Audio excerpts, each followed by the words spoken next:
It was impossible for God Good to lie. afternoon mga Pag kabads. sinabi ng Diyos, totoo yun. Kain po He tayo. cannot lie. Ito yung ating pagkain. It's Oh. impossible for Him to lie. Sabi sa Bisaya, sa 6:18, Ulam, Pinaagi sa duha ka pipino, bukaan, dilis, nga dili tsaka kamatis, mabalhinon, at nga tungod sibuyas. kanila, dili gayud mahimo nga ang Dios magbaka. Kanin. May malig-on nga pagpadasig kita. Mga kabads. Nga Kain may po tayo kalangin mga ngadto kabads. sa dalangpanan sa pagbaton, sa paglaom nga gibutang sa atong atubangan. it is impossible for God to lie. Mga kabads. Kaya yung sasabihin natin, omnipotente es Dios, omnipotente. Ang Diyos makapangyarihan sa lahat. Lahat magagawa niya. Hindi totoo lahat magagawa ng Diyos. Mali ang perception mo sa Diyos mo. Ang Diyos ko, hindi pwedeng bumalik. Hindi pwede siyang umabante. Santiago 1:17. Basa.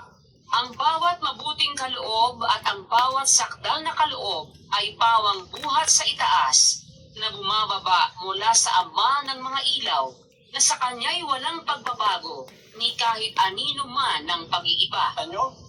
In Him, there is no shadow of turning or there is no variableness. Sa Griego po ang ginagamit dyan, yung salitang paralogy. Basta ilagay natin sa screen. Paralogy. Transmutation of place or orbit that is figuratively figureless variableness.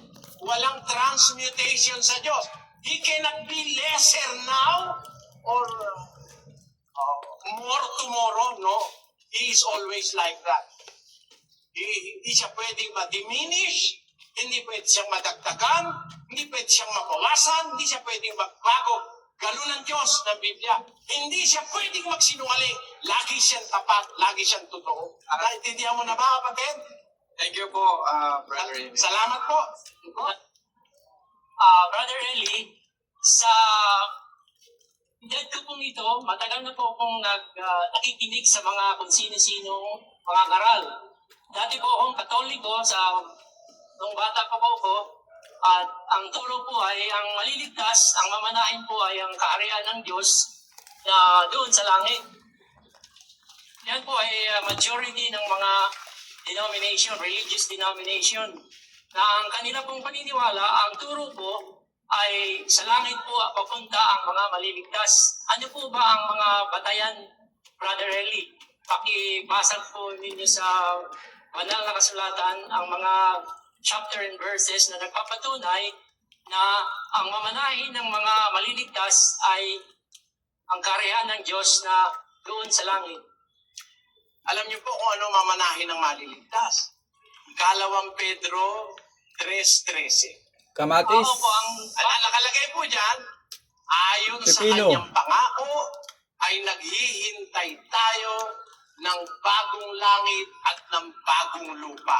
Dilis. Sa Bisaya, sabi dyan, Apan sumala sa iyang saad, nagapaabot kita sa bag-ong mga langit o sa bag-ong yuta. ayan, bagong langit, a new heaven and a new earth. Yan po ang mamanahin. Pagka kung maliligtas ka kasi, wala nang difference yung langit at lupa eh. Mga kabads, Kaya ito mahirap na tayo lang. makarating sa langit Laban eh. lang. Pero pag maliligtas ka, may mamanahin ka.